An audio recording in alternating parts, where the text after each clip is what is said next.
Assalamualaikum warahmatullahi wabarakatuh. Perkenalkan, nama saya Vibi Nayasari dengan NPM 227064516076. Saya di sini ingin mempresentasikan tugas 2 matematika diskrit untuk ujian akhir semester 2, yaitu dengan dosen Bu Ira Diana Solihatin SSI MMSI, Prodi Informatika dan Fakultas FTKI. Nomor 1, pewarnaan dengan algoritma Wells Power. Di sini ada dua gambar. Gambar pertama, ada V1, V2, V3, V4, dan V5. Di sini kenapa bisa diwarnakan seperti itu? Karena V1, simpul V1 itu terhubung kepada V2, V3, V4, dan V5. Gitu. Jadi ada 4 derajat. Di sini kita tentuin dulu derajat yang paling besar ya, agar mudah dikasih warnanya. Gitu. Simpul V1 ada 4 derajat. Lalu V2 nyambung ke V4, V1, dan V6. Ada 3 derajat. V3 nyambung ke V1, V5, V6. V4 ke V1, V2, dan V6. V5 ke V1, ke V6, dan ke V3. Lalu itu simpul terakhir ada V6. V6 itu nyambung derajat ke V2, V3, V4, dan V5. Ada 4 derajat. Pertama-tama, di sini kita akan mewarnakan simpul atau titik sesuai dengan derajat yang paling besar. Itu kita kasih ke V1 dulu, kita kasih warna merah gitu. Cara ngasih warnanya gitu, gak boleh bertetangga dengan yang lain. Warnanya harus beda dengan tetangga yang lain. Jadi kayak V1 itu warna merah. Jadi V2, V3, V4, dan V5 tuh gak boleh warna merah. Jadi yang tidak berhubungan dengan V1 itu V6 dikasih warna yang sama dengan V1, yaitu merah. Lalu V2. V2 nyambung ke V4, V6, dan V1. Kita akan kasih warna ke biru, yaitu warna selain yang berbeda gitu. Setelah itu V2 akan kita kasih juga warna biru ke V3, dikarenakan V2 dan V3 tidak berhubungan gitu, tidak bertetangga. Lalu ke V4 kita kasih warna ungu karena dia tidak nyambung ke yang lainnya. Maksudnya kayak V1 kan beda warnanya, V2 juga beda sama V4 warnanya, V6 juga beda. Jadi kita kasih warna ungu. V5 juga kita kasih warna ungu dikarenakan dia sama kayak V2 dan V3 gitu. Lalu kita nyambung ke gambar kedua. Di sini ada segitiga, ada simpulnya sama 6 juga. Di sini semuanya derajatnya sama, 3 semua gitu. Kita akan kasih warna lagi ke V1. V1 kita kasih warna merah. Karena V1 yang tidak bertetangga atau tidak berhubungan dengan V1 itu V4 dan V5, maka kita kasih warna merah juga. Lalu V2 kita kasih warna biru. Dikarenakan dia juga karena dia bertetangga dengan V1, maka dia warnanya harus beda dengan V1 dan V4, maka itu kita kasih warna biru. V3, V6 tidak bertetangga sama V2, makanya kita kasih warna biru juga. Tuh. Untuk nomor 2 ada graf isomorfik. Di sini ada sebuah gambar dengan sudut yang A, B, C, D, E, terus ada F, G, H, I, J gitu. Cara nentuinnya gimana? Cara nentuinnya kita bikin tabel dulu seperti ini. Ini bebas penempatan hurufnya, mulai dari sini, atau dari manapun boleh. Saya mulai dari sini gitu. Di sini A berhubungan dengan B, kita akan kasih angka 1. A berhubungan dengan E, kita kasih angka 1 di sini. A berhubungan dengan G, kita kasih angka 1 di sini.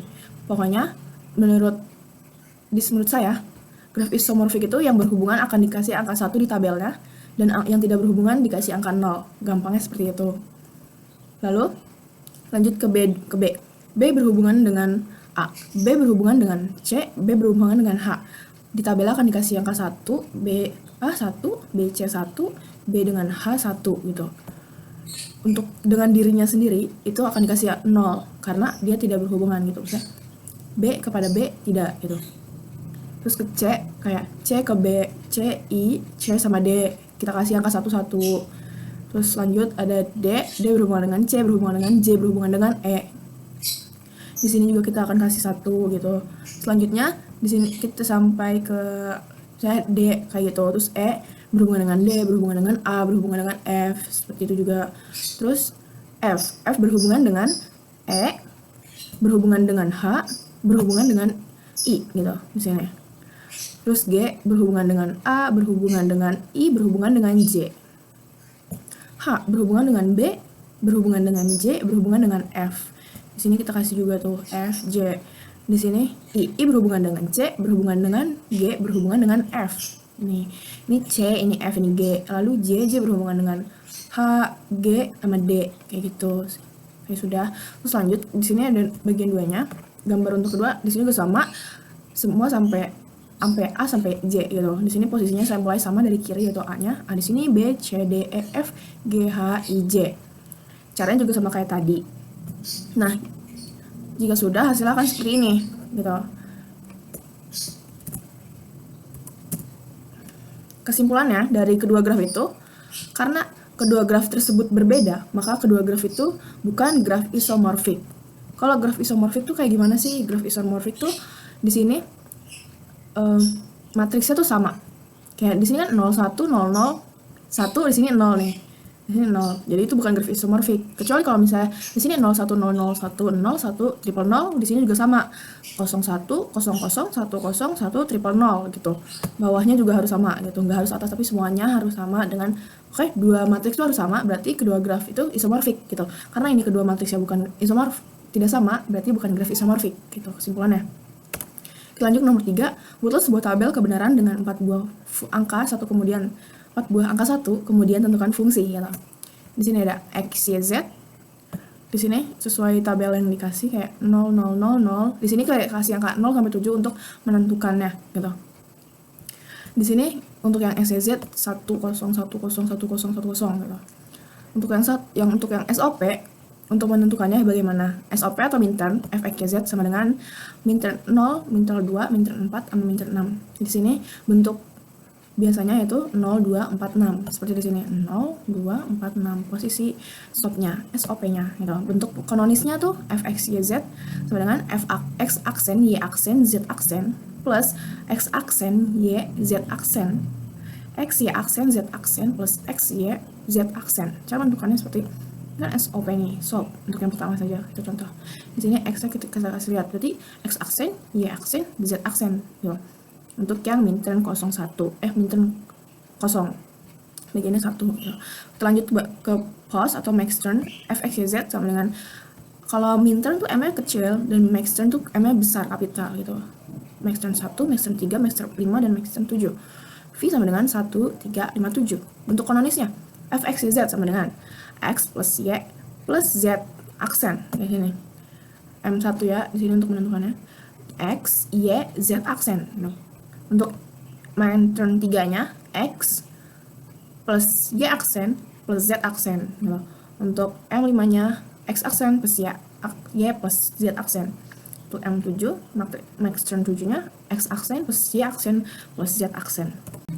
Oke, nomor 4. Buatlah sebuah diagram hash dari semua faktor dari 72, yaitu di sini ada 72. 72 tuh bisa dibagi dengan 34. 324 gitu. Terus kita baca dari bawah ya. Dari atasnya. 36. 18 bisa dibagi 36 bisa dibagi 18. 36 bisa dibagi 9. 36 bisa dibagi 6.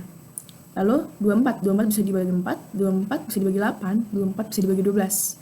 18 dan 19 dan 18, 9 dan 6, bisa dibagi dengan 3. Lalu 4, 8, dan 12 bisa dibagi dengan 2. 3 dan 2 bisa dibagi dengan 1. Jadi A sama dengan 1, 2, 3, 4, 6, 8, 9, 12, 18, 24, 36, dan 72. Semua dari 1 sampai 36 itu bisa dibagi, 72 bisa dibagi dengan 1 sampai 36, seperti itu. Jadi pembuktiannya dari diagram hash di atas diperoleh 1 adalah elemen minimal dan elemen terkecil dari A, dan 72 adalah elemen maksimal dan elemen terbesar dari A. Oke, nomor 5. Nomor 5 di sini nggak ada soal, soalnya akan saya bacakan sendiri. Buatlah sebuah peta chart dengan 4 buah angka 1, kemudian tentukan fungsi boolean minimal pada peta tersebut. Gitu. Ini untuk 4 angka 1 nih, 1, 2, 3, 4. Angka 1 ada 4, oke. Di nomor sebelumnya, nomor 4 juga sama kayak gitu. Nomor angka 1 ada 4. Di sini X, Y, Z, X, Y, Z, F, X, Y, Z gitu. Di sini kita tentukan fungsinya. Di sini ada tabel lagi gitu dengan tulisan 00, 01, 01, 11, 10 itu sama seperti ini. Kita akan tentukan seperti ini. Untuk di nomor 1 pertama 00, 01. Kita akan taruh di sini karena dia 00, 01. Kita taruh di sini. Terus yang ini 01, 01. Gitu. Kita akan taruh di sini 01, 01 sesuai. Terus satu lagi di sini 1001. Ini 1001. Itu di sini lagi ada 1101, 1101 dan ini 1101 akan kita taruh di sini. Ini akan jadi sebaris. Sebelum disederhanakan itu fx y z sama dengan di sini f aksen y x aksen y w aksen x aksen y aksen dan z ditambah w aksen x y aksen z ditambah w x aksen y aksen z ditambah lagi w x y aksen z. Kita buktikan secara aljabar. Di sini ada, kita tentukan yang sama. Kita buktikan secara aljabar. Di sini kita tentukan yang sama untuk yang bagian x y z-nya. Ya, di sini karena x aksen y aksen dengan z sama dengan ini w x aksen y aksen z gitu. Di sini kita tuliskan di sini karena w di depannya w-nya itu beda, yang satu aksen yang satu enggak, akan kita gabungkan caranya. Kalau misalnya w aksen plus w sama dengan tuh 1. Jadi x aksen y aksen z dalam kurung w aksen plus w plus x y aksen z. Di sini yang sama x y aksen z, x y aksen z gitu. Dalam kurung lagi w aksen w gitu. Lalu kita sederhanakan. Dikarenakan jika w aksen plus w itu disederhanakan menjadikan 1. Jadi x aksen y aksen z dalam dikalikan 1 ditambah x y aksen z dikalikan 1. Hasilnya x aksen y aksen z plus x y aksen z. Karena di sini sama, akan kita sederhanakan lagi. Ini dengan cara y aksen z dikalikan x aksen, atau di sini ada plus tanda tambah. Ada tanda tambah.